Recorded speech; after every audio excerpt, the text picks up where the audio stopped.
Dans le cadre des Mardis Mallette, CMA TV vous présente la chronique économique, une présentation du groupe Mallette, société de comptables professionnels agréés et de services juridiques. Si vous avez des belles ventes et pas une scène dans le compte de banque, c'est probablement que vous payez du long terme avec du court terme. L'agilité financière, c'est important en période de crise. Parlez-en à votre CPA.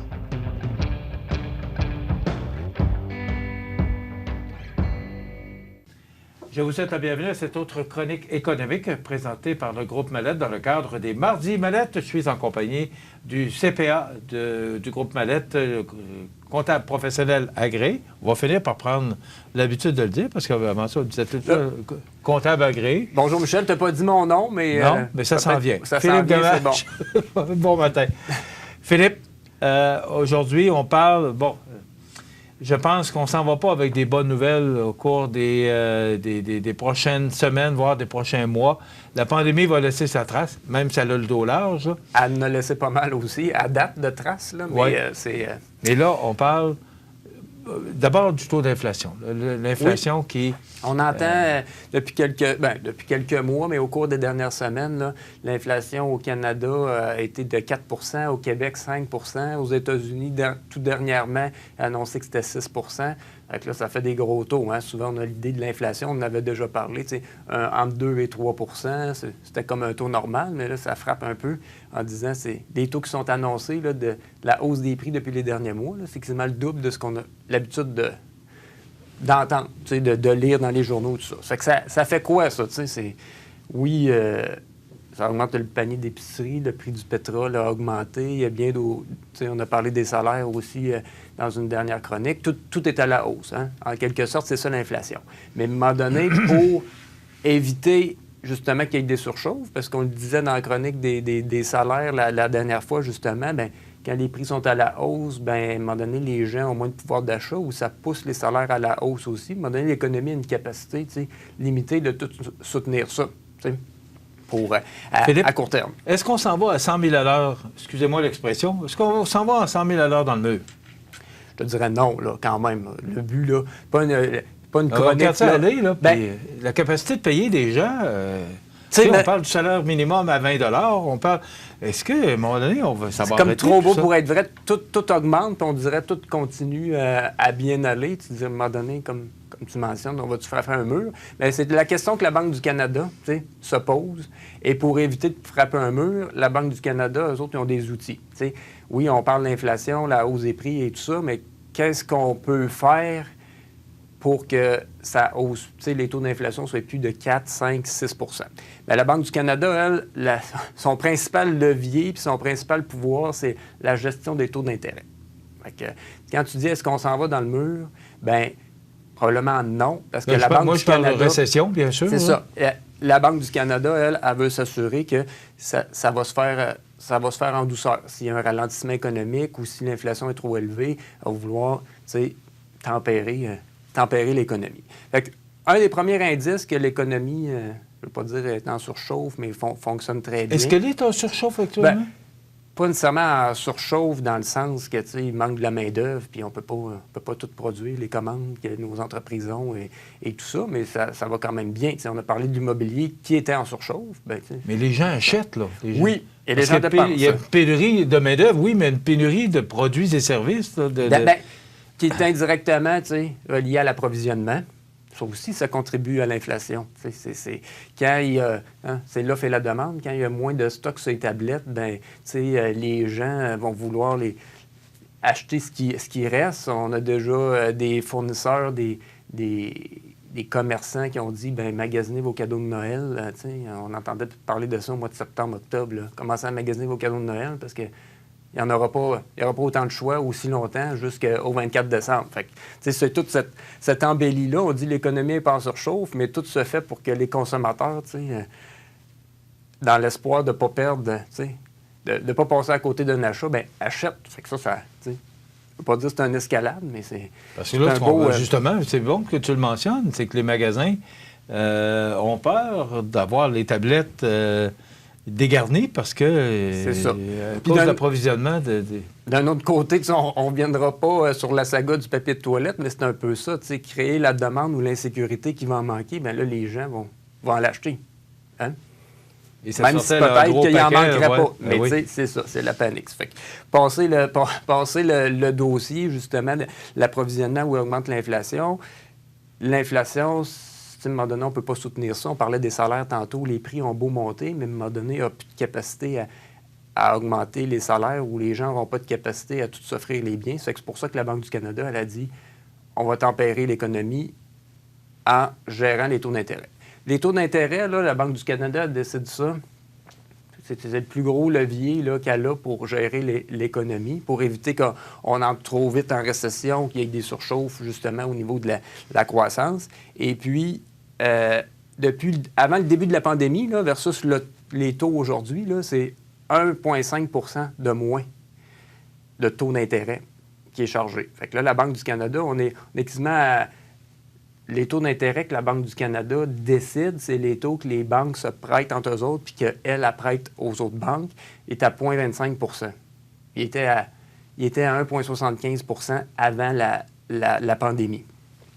Évidemment, ça, c'est pas le taux qui est sur votre relevé de marge de crédit ou de prêt hypothécaire, mais c'est ce taux-là, après ça, qui influence tous les autres taux d'intérêt que les banques vous prêtent. Que vous ayez un prêt personnel, une hypothèque, que vous ayez un commerce, que ce soit un prêt commercial dans l'industriel, tu sais, la fameuse hausse de taux de la Banque du Canada qu'on entend souvent dans les médias, bien, c'est ce taux-là qui oriente tous les autres taux au niveau des prêts dans l'économie. Et puis la Banque, elle a dit, bien, justement, pour contrer l'inflation, il prévoit, là, c'est un peu le but de la chronique, de dire qu'à partir de 2022, probablement, selon les économistes, à partir d'avril, il va y avoir la hausse de ce taux d'intérêt-là. Évidemment, je vous disais qu'il y avait un écart, le taux est 1,5 % plus bas qu'au début de la pandémie. Bien, c'est pas en avril que la Banque du Canada va augmenter de 1,5 % parce que là, c'est sûr que l'économie... Ça va planter, là. Bien, c'est ça. Fait que le but de la banque, comme je le disais tantôt, c'est d'essayer de lisser ça. Alors, donc, ça augmente quoi? Souvent, ils disent un quart. Oui, c'est ça. Un quart à chaque hausse. Et puis, ils disent, bien, probablement de avril à septembre 2022, là, il va y avoir 4 hausses pour, justement, graduellement, monter le taux. Puis là, bien, quand on dit 4 hausses, ça ne veut pas dire qu'il va en avoir 4, là, mais eux autres, à chaque fois qu'ils font une hausse, ils regardent le comportement de l'économie. Est-ce que l'inflation va se stabiliser? Est-ce que la création d'emplois va être aussi bonne? Est-ce qu'à un moment donné, ça va breaker? Bien, peut-être qu'après ça, ils vont prendre la décision de ne pas hausser, pas faire les 4 hausses. Ou s'ils disent, bien voyons, ça n'a pas d'impact, ils vont peut-être accélérer les hausses. Fait que c'est comme ça que la Banque du Canada, comme on dit, a le pied sur le break ou sur le gaz, là. Pas les deux en même temps, mais au moins, pour... on s'enligne que les indicateurs sont tous que l'économie est bonne. Ça fait qu'ils ont déjà annoncé il va y avoir une hausse de taux. Bon, ça veut dire que d'avril 2022 à septembre 2022, on parle au conditionnel, là, parce que personne n'a des boules de cristal, mais ça veut dire que les taux d'intérêt pourraient augmenter d'1 %. Bien, c'est ça. Mais si on parle de 4 hausses d'un quart, ça veut dire qu'en septembre 2022, alors si vous devez renouveler votre hypothèque ou encore... On lisait ça également dans les journaux. C'est peut-être le temps de... Parce qu'il y a des conditions qu'on vous offre d'avoir des taux qui sont protégés, qui sont gelés. Préapprouvés, hein, ouais. C'est ça. Ça en est une solution. C'est sûr qu'avec avril, là, on est en novembre actuellement, bien, se faire préapprouver un prêt, un prêt hypothécaire ou un taux, bien, d'ici le printemps, il ne risque pas d'avoir de hausse selon les experts. Fait que vous pouvez le faire geler aussi, là, mais la vraie hausse, c'est si vous comptez faire un nouvel emprunt hypothécaire, faire un achat immobilier, bien, au printemps, on voit déjà des gens là, qui vont magasiner peut-être 1, 2, 3 mois à l'avance leur taux pour se faire préapprouver, pour se contrer vers cette hausse-là. Mais là, tu dis avril. Mais si ça va plus vite, ben, je dis, parce que... les experts disent... C'est ça, là. Ça peut être janvier, février, mars, là. Mais, tu sais, janvier, je veux pas dire, on n'a pas encore de neige, je regarde dehors, là, mais tu sais, janvier, c'est comme demain, là, pour la Banque du Canada. Il faut comprendre que c'est quand même un organisme... Une grosse machine. Une grosse machine. Puis quand tu dis, tu sais, oui, on annonce une hausse de taux, quand même, c'est régulière, hein? 4 hausses en 4 mois, en 4-5 mois, c'est quand même régulier. Bien, la banque, elle met des bémols aussi quand elle annonçait ça. Là, la pandémie, pas finie. On souhaite que ça soit fini, mais elle voit ça d'un aspect aussi mondial. Pas tous les pays qui sont vaccinés. Si on a encore des problèmes d'approvisionnement, parce que dans les pays qui où la production se fait plus, bien, il y a plus de cas, bien, tu sais, il y a bien des si, là. Mais si ça va, oui, comme c'est parti là, bien, probablement la hausse va être là. Puis il y a certains experts qui vont même, je veux dire, bien, ça va se poursuivre jusqu'en 2023, cette hausse-là. Tu sais, peut-être pas une hausse à peu près par mois, mais tu sais, il faut vraiment comprendre qu'on s'ajuste à chaque fois. Tu sais, il y a une hausse de taux. Ils regardent les indicateurs économiques, création d'emplois, inflation et tout ça. Si ça réagit, mais pas comme ils pensaient, si ça va encore bien, bien, ils vont rehausser une hausse de taux jusqu'à temps que l'inflation soit à un niveau plus normal.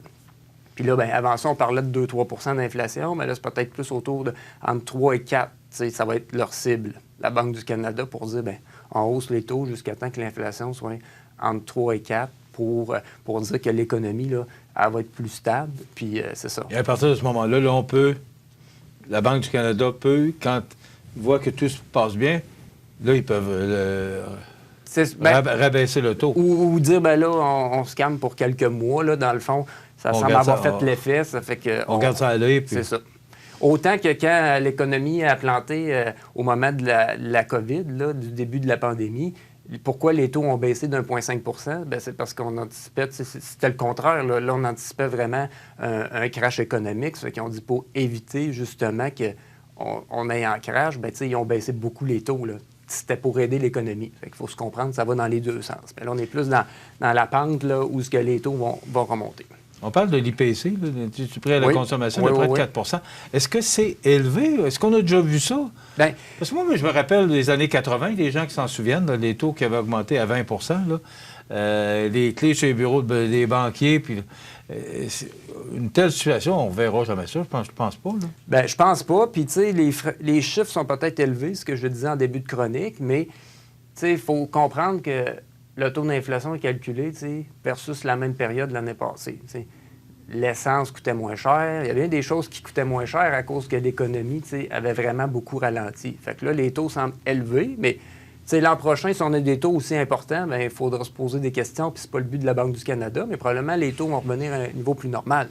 C'est sûr que quand tu es à un niveau bien bas, puis tu recalcules après ça, tu reviens à la normale, bien, l'écart entre les deux, tu dis, il y a donc bien une grosse augmentation, mais en réalité, si on le prenait, à une année, pas pandémie, mais avant pandémie, peut-être que le taux d'inflation était moins élevé, mais c'est le choc que ça fait dans l'économie d'une période à l'autre qui préoccupe. Le pétrole joue un grand rôle dans l'augmentation du prêt à la consommation, puis on n'a pas grand contrôle. Là. C'est l'OPEP et Mondin qui ont dit, bien, nous autres, on n'augmente pas la production. On doit vivre avec ça. Le pétrole, mais tu sais, j'en ai pas parlé, on en avait discuté un petit peu à quelques reprises dans d'autres chroniques. Tu sais, pourquoi il y a autant d'inflation? Oui, il y a l'approvisionnement et tout ça, mais il y a beaucoup l'immobilier. T'sais. Les taux d'intérêt étaient bas. Les gens ont dit, hey, je peux magasiner une maison, je peux m'offrir plus. Je peux m'offrir plus, on magasine plus de maisons, on n'a pas nécessairement plus sur le marché à cause de la pandémie. Ça crée une rareté, ça crée une augmentation des prix. Puis là, tu sais, c'est la baisse des taux d'intérêt, je ne peux pas dire qui a engendré ça, mais qui a contribué à. Puis là, on se retrouve à dire, bien là, justement, la conséquence de ça, de cette surchauffe-là immobilière, bien, fait que l'inflation augmente, entre autres, oui, l'immobilier, mais le pétrole, comme tu dis. Puis là, bien, il faut réaugmenter les taux d'intérêt parce que, tu sais, c'est ça, sinon, il n'y aura pas de limite. Il va y avoir une limite parce qu'à un moment donné, les gens vont arrêter, tu sais. Ils n'auront pas le moyen de s'offrir des maisons à des prix importants et tout ça. Là. Mais, tu sais, l'immobilier a aussi beaucoup contribué. Oui, le pétrole, parce que c'est une conséquence, mais... C'est parce que le pétrole a des conséquences, l'augmentation des prix du transport, donc ça se répercute au supermarché, ça se répercute partout, là. Peut-être un prix de consolation, je ne veux pas dire un prix de consolation, on parle depuis tantôt des taux d'intérêt, ceux qui ont des hypothèques et tout ça, mais pour les gens qui ont des certificats de placement garantis ou des dépôts à terme, comme on appelle, bien là, le prix de consolation, bien, le taux d'intérêt, plutôt que ce soit proche de zéro, va probablement il va augmenter, c'est sûr, hein, parce que c'est comme c'est le loyer de l'argent. Ça fait que si moi j'ai un prêt puis je paye plus cher en taux d'intérêt, bien, si vous avez un dépôt à terme, vous allez avoir plus de rendement. C'est sûr que c'est jamais des taux exceptionnels, mais il faut se consoler peut-être plutôt d'avoir un quart ou un demi% sur votre dépôt à terme, mais vous allez avoir des taux un peu plus décents. Conséquences positives, si on peut dire, de cette... Donc, ce sera à suivre, mais si vous devez renouveler votre hypothèque, parlez-en à votre conseiller. C'est ça. D'ici le printemps 2022, peut-être une stratégie à faire et tout ça. Très intéressant comme chronique. Voilà, ça complète notre chronique économique avec Philippe Gamache, qui est comptable professionnel agréé, et son équipe du groupe Mallette au 248-57-77, 14 chemin des Poiriers à Montmagny, dans le cadre des Mardis Mallette. On se retrouve dans 2 semaines, Philippe. En plein ça. Bonne journée. Voilà, ça complète. Dans le cadre des Mardis Mallette, CMA-TV vous présente la chronique économique, une présentation du groupe Mallette, société de comptables professionnels agréés et de services juridiques.